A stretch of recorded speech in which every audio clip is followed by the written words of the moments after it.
What if hiring could be easier, more streamlined, and less time-consuming? So even when you're busy, you could still be smart about the way that you hire. With ZipRecruiter, you could post your job to over 100 of the web's leading job boards with just one click. So you can rest easy knowing your job is being seen by all the right candidates. Then, ZipRecruiter puts its smart matching technology to work, actively notifying qualified candidates about your job within minutes of posting, so you receive the best possible matches. That's why ZipRecruiter is different. Unlike other hiring sites, ZipRecruiter doesn't depend on the right candidates finding you, it finds them. No wonder 80% of employers who post on ZipRecruiter get a quality candidate through the site in just one day. ZipRecruiter, the smartest way to hire. Find out today why ZipRecruiter has been used by growing businesses of all sizes and industries to find the most qualified job candidates with immediate results.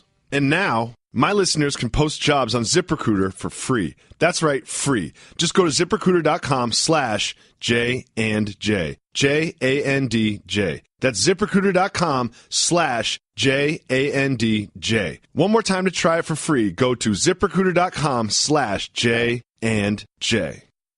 Hey, I'm Jack, host of the new comedic news and pop culture podcast, The Daily Zeitgeist, from How Stuff Works. A little bit about me. I've listened to almost every episode of Stuff You Should Know and Stuff You Missed in History Class. I'm the co-founder and was the editor-in-chief of Cracked for the last 11 years. And our show is basically the day's news and pop culture filtered through a brain that contains all the information that entails. And I'm Miles Gray, Jack's co-host, a former political operative and pop culture addict, like something I actually take medication for. He does. And sometimes he's a bunch of different people, like Michael McDonald. Tell him he's a stranger. Japanese radio DJ. Minasan ohayou gozaimasu, Midas desu. And Making a Murderer's Brendan Dassey. Yeah. No. Just a fair warning, guys, you're going to learn a lot, but some of the content can get a little edgy, so not for young ears, but trust us, it's all in good fun.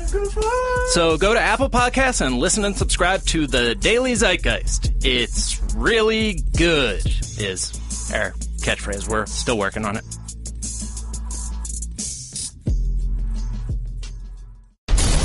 And now, Jalen and Jacoby on ESPN Radio. When I pop the trunk, head the deck. Y'all pop the trunk, I pop the hood. Now act stupid, I'll pop the trunk. Now give me your boom. I'm David Jacoby, in for Jalen Rose. Repeat guest here at Jalen Jacoby, Anita Marks. How are you, Anita? I'm great. And I have to say, like, every time I'm on your show, all my friends and people in the industry are like, God, they love you. I'm like, we say nice things about you. I'm like, yeah, they actually, like, they really, really like me. Yeah, we do. Yeah. I'm really glad that you're here. I love that I'm here today. I'm really glad that you're here. One of the things that you cover heavily is the New York Football Giants. And guess what? There's some Giants news to start with. I know.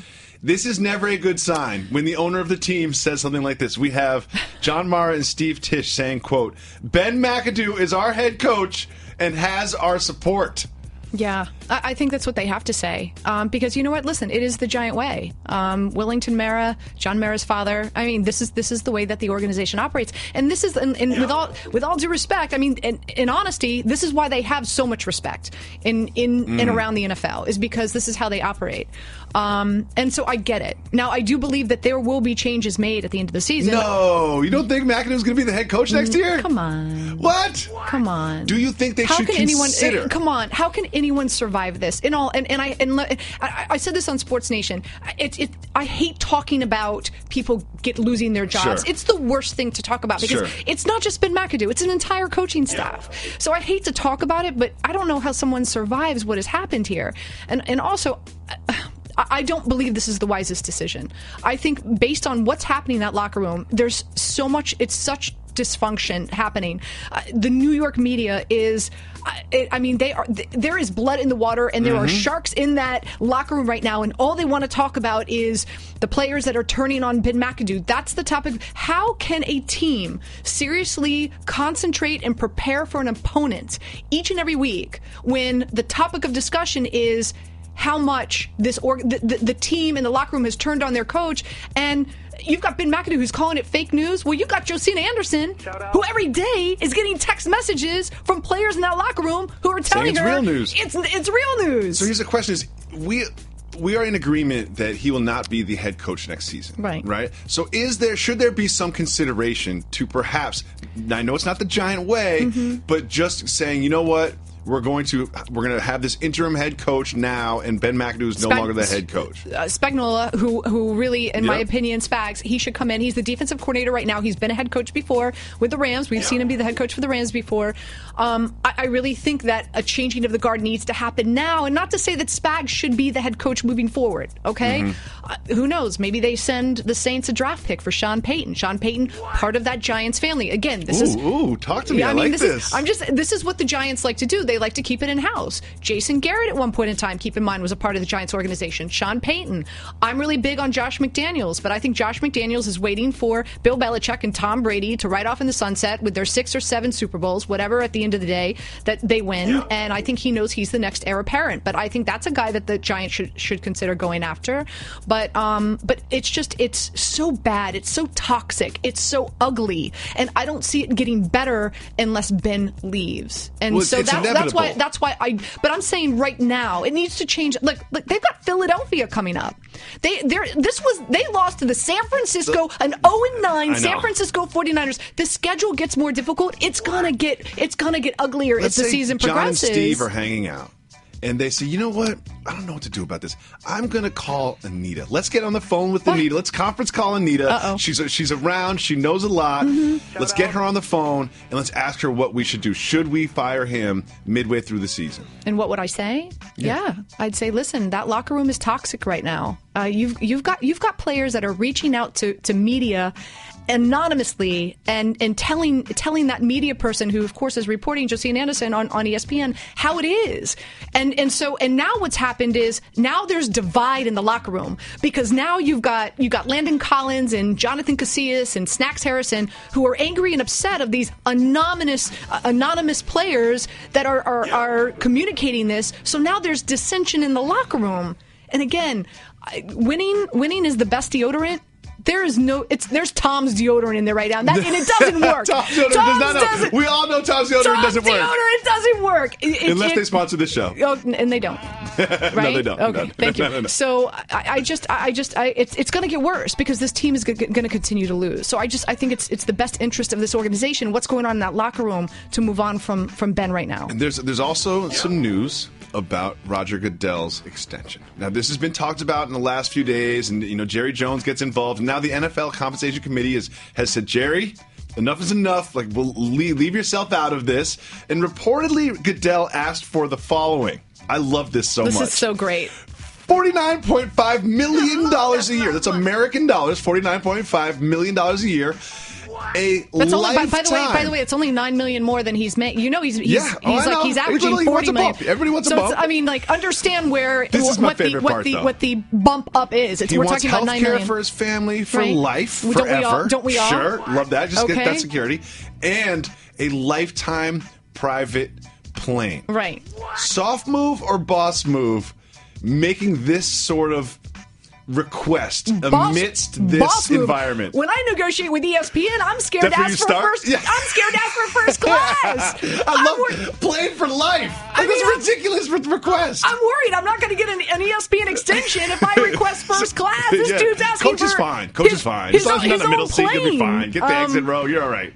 I think it's comical for us and it's funny for us because we're the average Joe Schmoes. Sure. This is a totally different lifestyle. This is obviously a totally different pay grade, access and the availability to anything and everything in the world. But listen, I give him credit. Look, it's a boss move. He also sees the numbers. When you're the commissioner, you see the numbers. You're like, we are making billions of dollars here of profit. So I just want my piece. To be honest, I just want to be his agent. I like it. I like the plane for life. 10%. When it got later in the negotiation, I'd be like, I also want my own logo on the plane. I want a decal, and I want to pick my pilot. I think the big. We're having fun in regard to what monetarily he's making, but I think the big issue here is, you've messed up on so many domestic violence in the NFL, a number of things that in his tenure have gone wrong, and then now you're coming in with a boss move and negotiating. Papa John's is involved. It's not like things are going great. When things are going great, you can ask for this sort of a thing. Exactly. But when the very foundation of the business, which is television ratings, are going down, it's hard for your salary and compensation to go up. The whole national anthem issue, a big reason why. Listen, I play golf a lot in the summer, and I'd say 60 to 70% of the guys that I play golf with have all said to me, I'm not watching. I love the NFL. I'm not watching. Why? Because they find the whole anthem issue very anti-patriotic, and it's been a turnoff. And so ratings, all these things, all these negatives that have happened under his tenure, and he wants his own plane. What? We celebrate women every week. Every Wednesday we have a special episode just for women. Really? Women Crush Wednesday, we call it. Maybe I should fly out to LA every Wednesday. Every single Wednesday. You can fly out on your own dime and volunteer your time here on Jalen and Jacoby. Love what you did that there. Changed. Thank you. I want to talk to you about the Cowboys. How about them Cowgirls? How about them? Well, everything was going pretty good. Won 3 games in a row. And then they gave up 6 sacks to 1 human being on Sunday and got waxed by the Falcons. Do you think they will make the playoffs? What is happening now? No, I do not think they will make the playoffs. I mean, first and foremost, obviously the biggest news is Ezekiel Elliott, right? So of course. He fought that battle and he won and then he failed. And then he won and then he failed. And so now a new hearing is set for December 1st. But everything I'm hearing is it's going to be 6 games. So he's not coming back until they take on Seattle. So, but it's evident based on what we saw in this Atlanta game that they're not committed to the run at all without Ezekiel there. Okay, you've got Alfred Morris. We saw what he was able to do in Washington. Rod Smith, McFadden, but I think McFadden got 1 snap. Yeah. I mean, but this is actually the first game. I want to say that he was active. Yeah. He's and not. I call it active and not attractive. So I like a little sound. Yeah. It's cute. Yeah, it's really cute. So So first and foremost, it's evident that this is a Dallas Cowboys team. They're not committed to the run. Number 2, their offensive line, obviously not 100%, not healthy, as you said. Smith was out. Green was in. Gave up 6 sacks to one Adrian Claiborne for the Atlanta Falcons. So, but it's not all on the offensive line. The coaching staff needed to make adjustments. Jason Garrett, Scott Linehan, they needed to make adjustments, and they didn't. If that's happening, you go in there at the half and you say, okay, guys, this is what we're going to do. We're going to go jumbo package. Let's put an extra offensive lineman on the line. Let's move in there. We'll help with the running back. Anything. Let's move the tight end over so that he can at least help chip.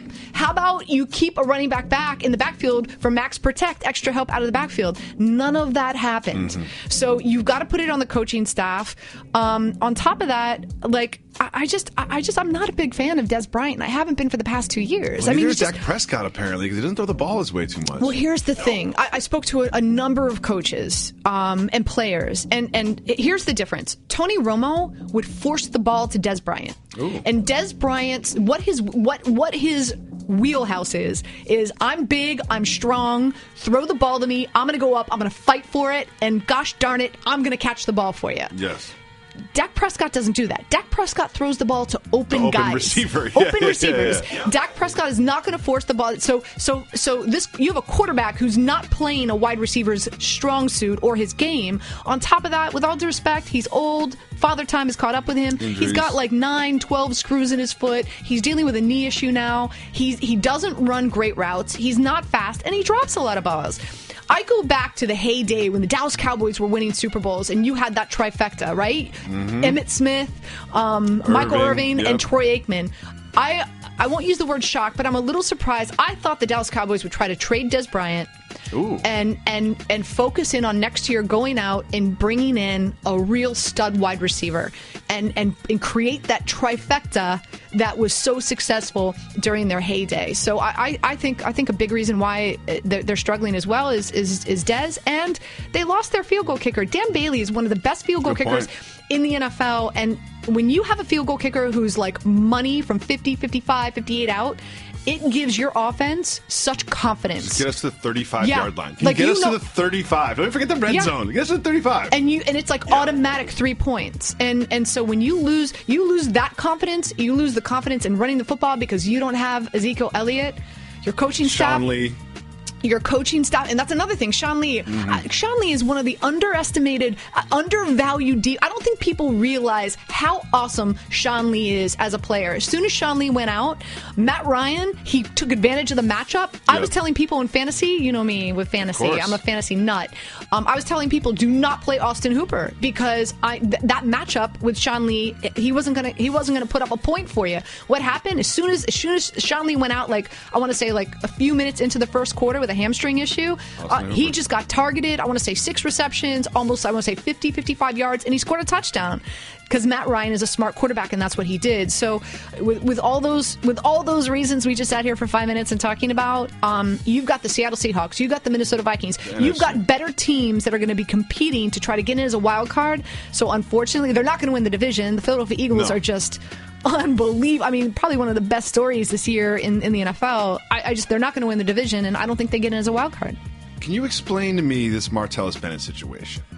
I've read all the stuff and I understand it, but I want to hear you explain it to me and our audience exactly what happened with him. So it's really interesting. So every team has their own medical staff, right? And some medical staffs are more lenient than others, right? Like the Giants are known to have the most conservative medical staff, where like if there's an inkling of any kind of injury, they will tell the owners, you cannot play this player, and there's no negotiating. There's no talking them out of it, right? And there's other teams out there that are like, well, his ligament does ligament does feel loose. Maybe if we give him some therapy and he wraps it, put some tussin on it, put some Robitussin on it. I'll wrap it with some ace bandage. It'll be fine. Get him out there, like little Chris Rock. Anyway, so our audience understands the reference. So all teams have a different kind of like mentality or philosophy when it comes to their medical staff. I would imagine that the Patriots medical staff is pretty serious. So and the Green Bay Packers, I would as well. So this is what I think happened. I think Bennett, AKA the Black Unicorn. He calls himself that, right? I do know. Okay, all right. So he goes to the Green Bay Packers. He's got Aaron Rodgers, unbelievable wide receiving, like solid rushing attack with Ty Montgomery, right? And Aaron Jones is back there, and Jamal Williams. Anyway, man, Super Bowl contender. He's excited. I think this is his last year playing. Oh boy, I won a Super Bowl with the Patriots. Now what if I win a Super Bowl with the Green Bay Packers? Life is good. How's that working out for you? Not very well. Aaron Rodgers is out. Huntley is nowhere close to Aaron Rodgers. And I think the writing was on the wall. And so a lot of times when guys kind of know what's happening and they have no shot of winning, ow, my ear hurts. Ow, my toe hurts. And so they'll go to the medical staff, and the medical staff, maybe they don't find anything, but what are you going to do? Tell the player that he's lying? You can't do that. So I don't know anything. This is my opinion. This is what I think happened, is that that I just think he was just like, you know what? I'm done. Like, this is my last year. I don't want to go out there and play and like injure myself even more. I'm not saying he doesn't have an injury. Maybe his shoulder is a little beat up, but is it as bad as he was saying? Obviously not. You saw him just go out and play for the Patriots. 38 yards receiving, 6 targets. So he gets cut.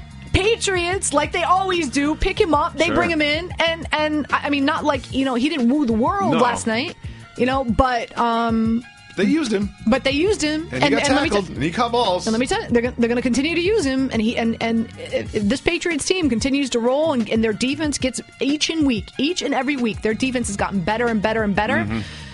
He's going to be a big part of that offense once they get into the postseason. So again, it's just like the rich get richer, the Patriots continue to get better. It's unbelievable. It's like one of the facts in life. So you are our favorite fantasy guru here, Jalen Jacoby. Thank you. You're in 70,000 leagues. 12. And I'm not going to let you leave without giving our listeners, not people like me that aren't in the hunt anymore, you know what I mean? Really? Are you done? I mean, I'm never done. I'm going to keep What's fighting. What's your record? 3-5? Oh, no, you're done. More than that. Whatever. I got 3 wins. Yeah. Yeah. So you're imagine done. that one of our listeners, some of our listeners are they're in the hunt. Right.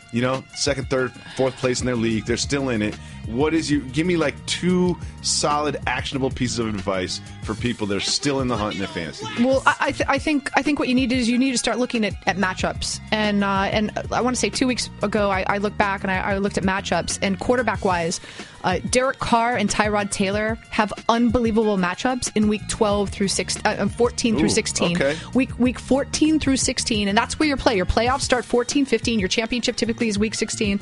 So try to trade because Tyrod Taylor at one point in time you were able to pick him up off the waiver wire. Not anymore. And I'm not looking at this past game against the Saints. The Saints defense is just ridiculous. They're so much better than what most people what we've come to expect with the Saints, right? Especially from the Saints, yes. Unbelievable. So, but Tyrod Taylor and Derek Carr, these are 2 quarterbacks that you want to try to trade for. Trade deadline's right around the corner, by the way. So you need to be you need to run, not walk. You need to be active and attractive, and try to go out there and try to trade as quickly as possible and go get these guys. There's a number of wide receivers. Like, for example, Allen Hurns just went down for the Jacksonville Jaguars. The Jaguars have a receiver called Dede Westbrook. This guy's unbelievable. Nice. I have a feeling that he hasn't been active yet this season.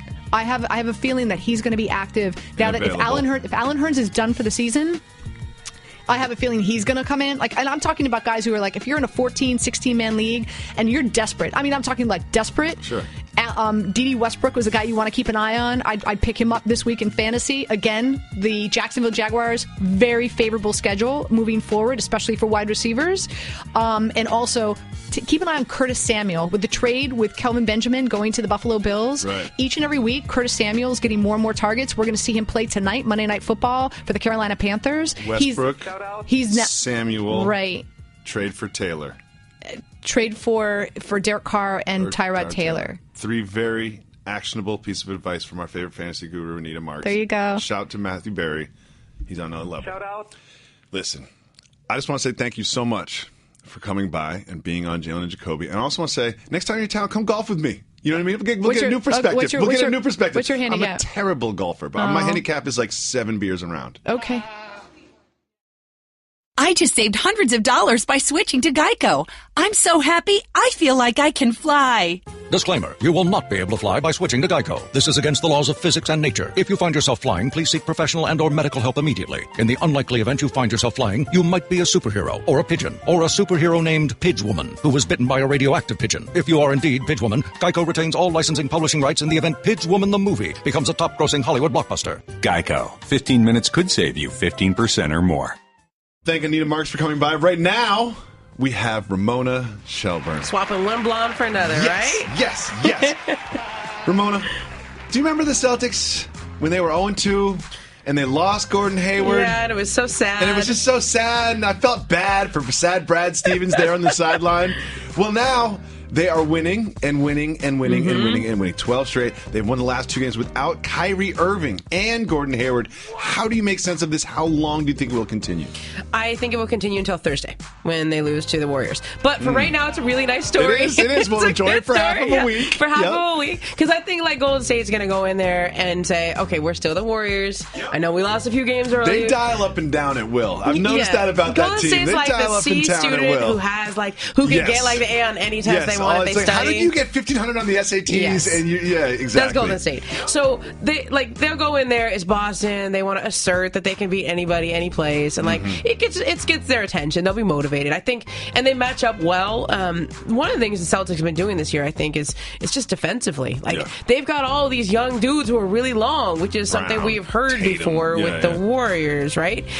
They're one of those teams that everybody now is derivative of the Warriors. You're looking at how to beat Golden State. So when the Warriors stand arm to arm, they're really long and nobody can get through, and so everybody looks at that and says, okay, we need guys like that too. And you got young guys with Rozier and Jaylen Brown and Jason Tatum. They're stepping up defensively, which is how you can win without your stars when they go down. Would you consider them to be the favorite to come out of the East? Nope. Me neither. I'm still going with the Cavs. I'm Me too. still there. I am so not concerned about the Cavs. I know, me neither. I want to sound the alarm bells and all that. I can make a case. I can play that part and say they're the oldest team in the league. I can say they don't have the same team around them. Isaiah Thomas is not. If he comes back, maybe he's not the same guy. How much can you count on him? LeBron needs another playmaker alongside of him. If Isaiah is there, I could do that. I could get you all riled up. I could make the Cavs are doomed case, but I don't believe it. We all know LiAngelo Ball and a gentleman named Jalen. Okay. And Cody Riley were in China. They stole some Louis Vuitton sunglasses. Right. I have a lot of questions about this, but we'll table that for a second. Was it one pair? Was it 3 pairs? They're going to share the pair? How does this all work? I think there were other stores, too. Like, from the latest Arash Markazi reporting was that there were 3 different stores. And there was, like, multiple things going on. Yeah, like, there's footage of them. So coordinated. And we all have to say allegedly. Okay, we have to do that every time we do that, so that's the journalistic check here. But there's a reason why they're still under house arrest there, and the team is home. You mentioned Arash. He's also reporting that while in China, the president of the United States pulled the president of China to the side, put his arm around him, and was just like, "Hey, man, can you help me out with this ball thing? I'm a big fan of the Big Baller brand." You know what? If this ends up with Donald Trump and LeVar Ball at a press conference, I'm done. Need that. I'm done. We need that. Do we need that? I think we do. I don't think we need that. I need that. Can Dennis Rodman be there? Can we get Dennis Rodman involved? Well, there is North Korea involved, right? Like, that could happen. Like, Dennis Rodman could be there brokering nuclear treaties with North Korea. And then, Trump can be there brokering LiAngelo Ball. Yeah. Look, somehow. Here's what, have you been to China?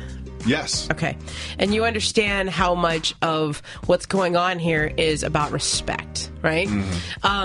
It looks from the footage, from what we've been reading, even though this is all an allegation at this point, they haven't been charged, it looks like they did it, okay? So it looks like there's footage of them stealing stuff from Chinese stores. And this We're is stuff on it late at night. We can say they did it. We can say that. Yeah, okay. they did it. So that's disrespectful. In that culture, that is very disrespectful. To come into somebody else's country and in their stores and take things that you don't need, okay? Take them for the sake of taking them. That's a good point. And a lot of people in China are already sensitive to this. I've made a few calls on it and finding out what's really going on. And I think a lot of this is just political. Like, they're probably going to get out and they're probably going to go home. Yes. And the question is do you see they're going to suspend them? Yeah, I love that they could face up to 10 years. Like, they're not going to do 10 years in jail, but they're going to have 10 years in jail threatened to them, and they're going to be told how serious this is. But eventually they will be playing basketball for, I think people in China have this sense that, one, they're being treated by different rules than a regular Chinese citizen who did something like this. They'd already be in jail. Okay. That has to be massaged, right? But they need to, like LeVar saying the first day, I think Arash got him on camera saying it's not a big deal. Yeah. That did not go over very well. I bet. And I think this is really all about respect. And so if there's a way to massage this and make the messaging work for China and the Chinese authorities, they'll be home. If there isn't, it might be their minute. Well, Earvin Magic Johnson was on Mike and Mike. And he was talking about the other Ball brother, the one that actually plays in the NBA. Yeah. And here's what he had to say. We're not going to mess with it. We're going to let him shoot and play his game. And after the season he's not shooting well, then we'll sit down with him and say, hey, let's maybe look at a different way, or let's try to improve the way you are shooting. What is it that caused you not to shoot well? Is it your balance? Is it the fact that you didn't release it well? We can break it down with him, but we don't want to mess with his shot. He's proven that he's knocked that shot down, and we want him to encourage him to keep shooting. I love Magic saying, we don't know what it is about your shot that's not working. I can't imagine it might be the fact that you shoot it from the other side of your body next to your face. Yeah. But we don't know. I'm super well versed in the history of this Lonzo Ball shot, okay? And I know too much about this. Talk to me. Part of the reason he started shooting like that is that LeVar Ball had him play up. So he would be 11 and he'd play against 15-year-olds, 16-years, and they were all taller than him. So in order to get around and over them, they're not all tall like you, Jacoby, right? He was a little Lonzo at that point.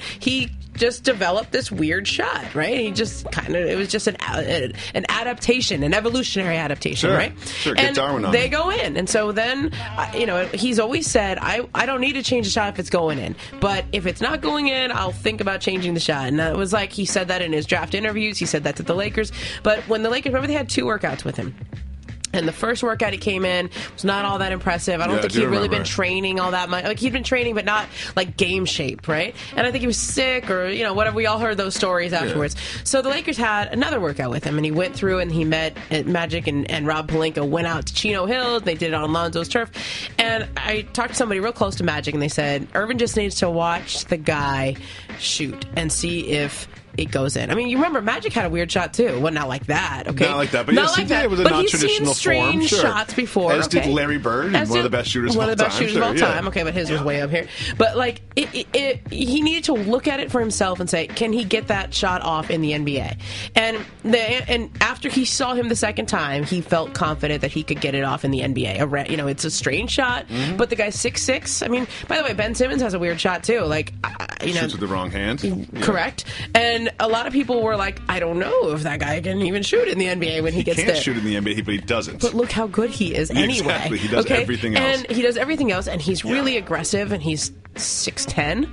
So Lonzo being 6'6" really helps. And I think they feel that if he's just aggressive and he goes to the hoop and he can hit that little floater in the mid-range game, like they can live with him having that funky shot. And eventually, once he starts getting a little confidence closer to the rim, he'll be better on the outside shot. What I heard was, we're going to completely change it this summer. We're going to let him have his rookie year with this bad shot. That's kind of what I heard. When I was listening to that, I'm like, Ramona, when they relaxed the NFL celebration rule, I was really excited for this. And I have to say, I've been very disappointed this season. There has been very few noteworthy or even semi-entertaining celebrations in the National Football League. And then we were outdone by the Canadians in the CFL. Take a look at this.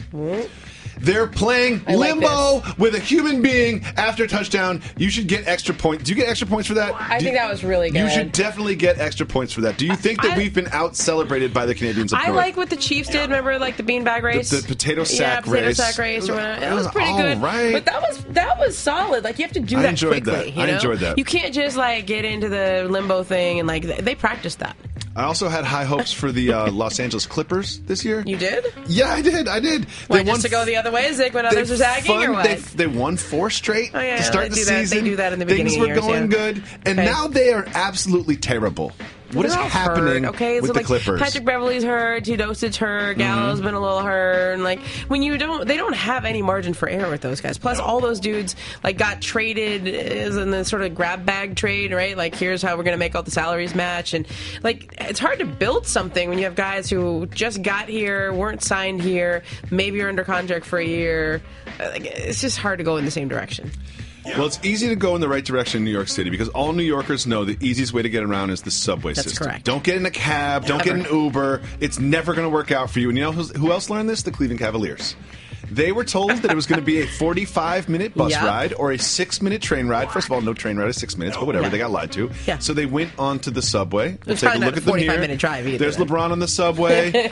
They're enjoying it. Cal Korver's there. Next to him, they got the nice spot next to the door. So you're not in between two people. Dwayne Wade. Everyone's wearing their hoods. Yep. Then there's this guy who's getting filmed, gets upset about it. I mean... No, we have now learned this guy's done an interview. What? The guy who didn't want to be filmed. Did not know it was LeBron James next to him. Thought it was a college team. He was in his phone. Everyone's in their phone. And they had He said it was early on. It was early on in the day. He hadn't had his latte yet. And he didn't want to be filmed. He also said this. So good. LeBron James elbowed him 2 or 3 times. To let him know. So anyone who's been on the subway... is if you have an elbowy person next to you, it's a problem. Yeah. So he actually spoke to LeBron James and asked him to stop. And a teammate said, no, it's cool.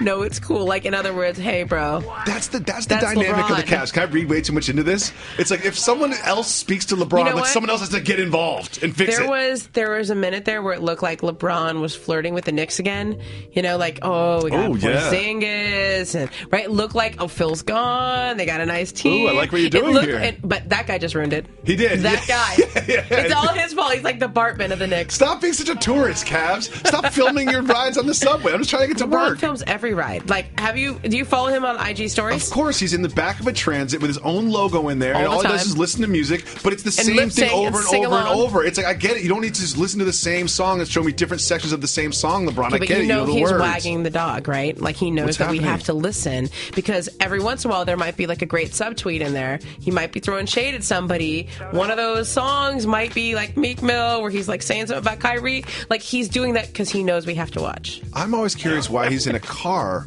with his headphones on listening to music. True. It's almost like they should invent something that would pump sound throughout the vehicle to surround you with it. That is you correct. don't need to put earbuds in. That is not something I would have thought of, but it's a really good point. I know. Okay, I've seen the car. It's a big van. It's a transit. Yeah, it's like a big carrier van, so it's not just like a car. I'm a minivan enthusiast. That's like a I think it's more than minivan. a van. It's more than a van. It It's is. like the money team van. All right, we always say we have to give our listeners a dope pod to step to. So we're not just, we have no radio today. We've got guests in for Jalen, but we're not just going to mail it in and give you 22 minutes. We're going to do some exclusive podcast content. Here we have Ramona Shelburne joining me in the Jalen Jacoby studio. Ramona, I'm going to ask you some questions about the National Basketball Association. Let's do it. They're going to be very simple and straightforward. Do I get to ask you questions too? Of course. Okay. Are the Pistons any good? Yes, I think they're good. I think they're like going to make the playoffs and be out in the second round. That's big for them. Okay. That's progress. Let's play fill in the blank. The Bucks are the blank best team in the Eastern Conference.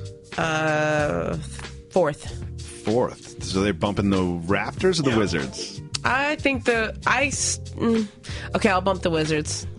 I'll bump the Wizards. Yeah, I kind of like the Raptors this year. They're up and down. Like I think it's gonna take a little time for them to learn how to play that way. But I think that I don't know. I like them more. I have more faith in them because the Wizards have been talking a lot, and then when they have these big games, they don't deliver. And I don't like that. Like to me, it's like if you're gonna talk, you better bring it in that game. I'm gonna make a huge generalization here, but something I have noticed in decades of sports fandom is sometimes before you get there, you have to get almost there. Yeah. And the Raptors have done their almost there thing. Yeah. So it's not like, oh, here we are in the Eastern Conference Finals. What an accomplishment. Like you kind of need to lose a couple to like get over the hump. Now that's a total generalization, cliche thing to say, like a total radio guy thing to say, but like it is true. It has happened. Oh, I don't think they're getting over the hump. I still think they're like third. I think Boston and Cleveland are going to be in the Eastern Conference Finals this year. And the question is whether or not Cleveland is in it right then. They have a bunch of old guys. Like that's the oldest team in the league. Cleveland's going to be in it. You think they're going to win it? Yes. You think they're going to go to the finals again? Yes. I do too. I'm almost positive. Like I'm almost positive too. Yeah. Unless somebody gets hurt, or if LeBron hurts his elbow or his shoulder or something like that happened his last year in Cleveland. The last time, gets hurt. I know that's true. He could just get a new Did arm. you see his ankle? I was watching that game. He his ankle hit the ground. And I was like, oh God, that's at least like a week. Yeah, I think he just ordered up a new ligament and put it in. And then he came back in the game later. He was hurt. And it was the same ankle he sprained in training camp. I was like, oh, he's. Do you know what I attribute all this to? Okay. The yoga bubble workout. If you're not a complete NBA nerd, you don't know what I'm talking about. But he's got these weird little bubbles that he stands on before games and does workouts. I think those make your ankles really strong. But then if your ankle was that strong, it wouldn't fold over the way it did. It's not made of steel, but you're stronger and more pliable in that area. Let me bounce back a little bit. That's what I'm going to go with. All right, I'll go with you on that. You said you're going to the Knicks-Lakers game. A couple weeks, yeah. I'm a very die easy Knicks fan. Die easy. Yep. All right. There's a lot to be excited about in New York. Yep. Do you believe Kristaps Porzingis can continue this tear? I do. I do. I'm a believer in the unicorn, and I even like Hardaway. I like that little combo they got going.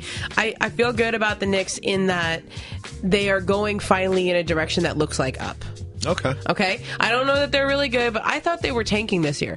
Like the way that they came out of the gate. Did too. I think they did too. Because it's a really strong draft. And they're like, well, we could use another lottery lottery pick. And you look at their roster on paper, it doesn't scream like we're making a run at this. You kind of got this sense like, oh man, they started off so bad, and like Hornacek's job was kind of in question, and are they playing the right way? Can Porzingis bring it? And then his brother's out there talking like, oh, he's not going to only think about the money in free agency. And I was like, this is not going in the right direction. And it's starting to, now it seems like they're in a direction that looks like up. I do agree. So I'm not going to talk to you about where LeBron James is playing next year because I have a little bit of fatigue on that topic, and I don't think that he knows where he's playing. It's also November, yeah.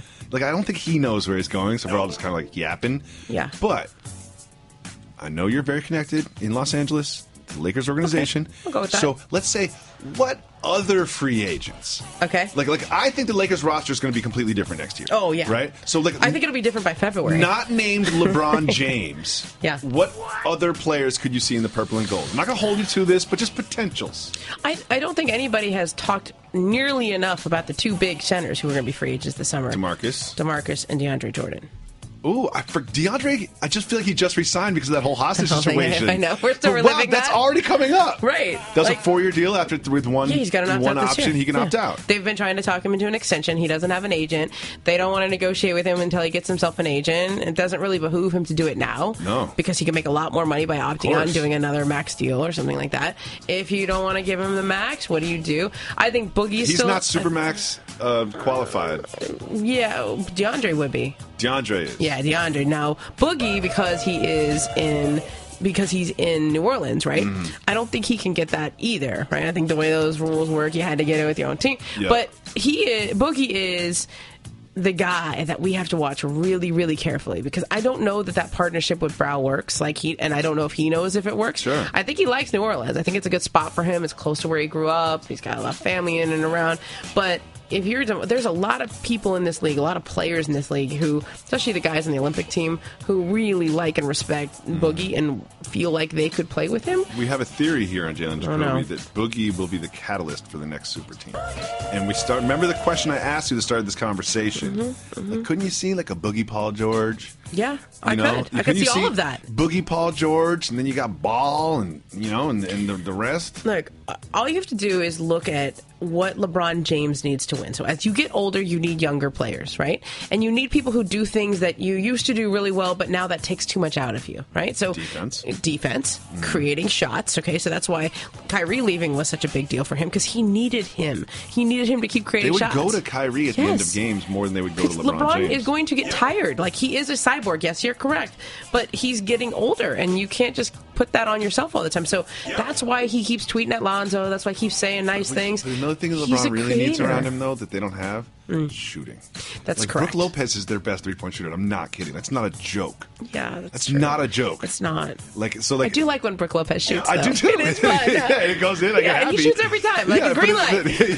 But it's like if we were talking about LeBron not coming here, is how we started this whole thing. But all NBA roads lead back to LeBron James. But I agree with you that DeMarcus Cousins being on the Lakers next year is not a stretch. They wanted him last time. It's not a stretch. They tried to go trade for him when he was in Sacramento. They're not saying Brook Lopez is the center of our future with this franchise. Although I think they would, if they don't get like a DeMarcus or DeAndre or something like that, if they have the two max spots taken up by the Paul and LeBron or whatever it is, like, I think they would resign Brook, because he does do some nice things. Because Zubac is not the center of the future either. I love Zubac. Don't get me wrong. What happened to Zubac? He was good. The end of last year, he was good. They don't play him. Summer League, he was like all right. But here's the thing: is like, Luke Walton knows more about Zubac than I do. Probably true. You know what I mean? And something tells me that if he was who I think he is, he would be playing. Okay, but the Lakers need to go into full 2010 New York Knicks mode, where everyone just got showcased so you could trade them. And they're not quite there yet. Like, I still think they're trying to win.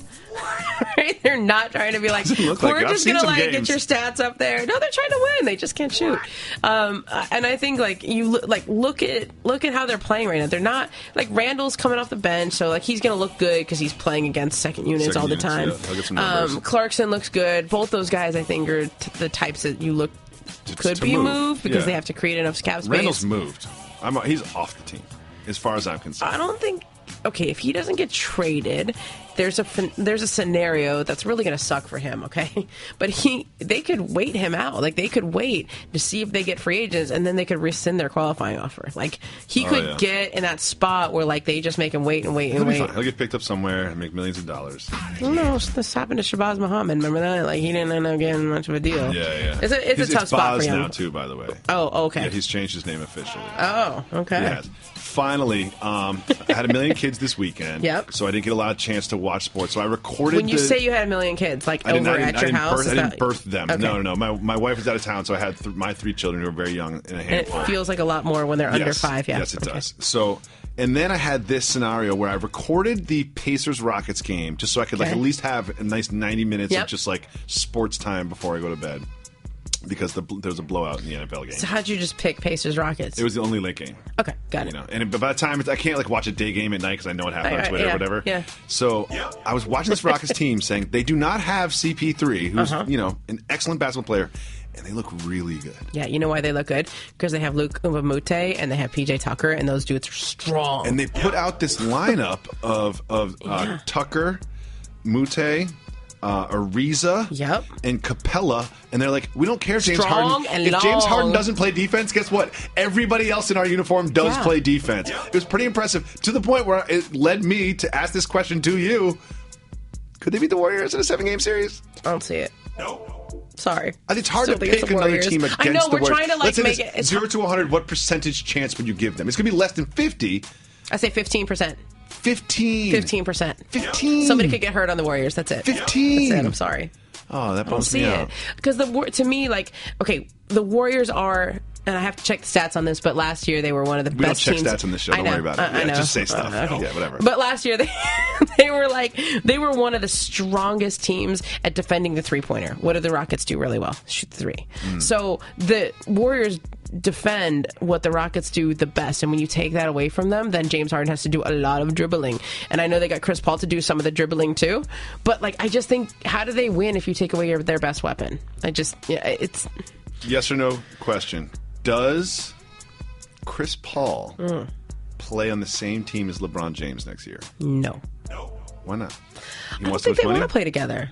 I think that they're friends, and that's all it needs to be. Oh, you don't, the same way you don't want to move in with your friends? It's you don't want to ruin that friendship? I don't think their games go together. I don't see it. There's been a LeBron lot and Derrick Rose's game don't go together. No, but he was a little desperate, okay? Kyrie left. There wasn't no much else out there at that point, okay? But, and I don't think, Chris was already off the board at that point. Sure. Dwayne didn't really have a job. Chris also wanted to get paid at that point. That's not something that... Yeah, he didn't make that. I mean, he gets a chance to make money, but I don't know that Chris is getting a big deal next year. I think he left a lot of money on the table. His performance, but right now, to me, Chris Paul made a huge financial sacrifice and risk in his move to Houston, and he did that because he recognizes, to be one of the all-time greats, which he already is, you have to win, and you have to be seen as doing everything in your power to do that.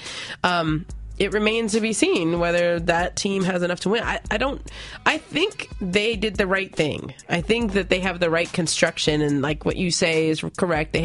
They're long and they're good and they won on opening night and all that, but I just don't see anybody beating the Warriors unless somebody gets hurt. Well, I'm going to eat my words. I know it. You just set me up like you're going to play that back. Don't worry. No, they never record this show. Yeah. And all the staff they don't even There's listen. There's a clip of me on They're Around the Horn saying, Chris Paul will not leave $200 million on the table. Of course. He's the head of the Players Association, and he didn't negotiate that deal. Here's how it works on this show. Oops. If you're right, we'll play the clip. Got it. If you're wrong, got it. Media got corrupted. Media got corrupted. We don't have it. Okay. Thank you so much for coming through. It's been a lot of fun. All of our podcast listeners will be back tomorrow, as we always are, and I believe we might even have Jalen Anthony Rose.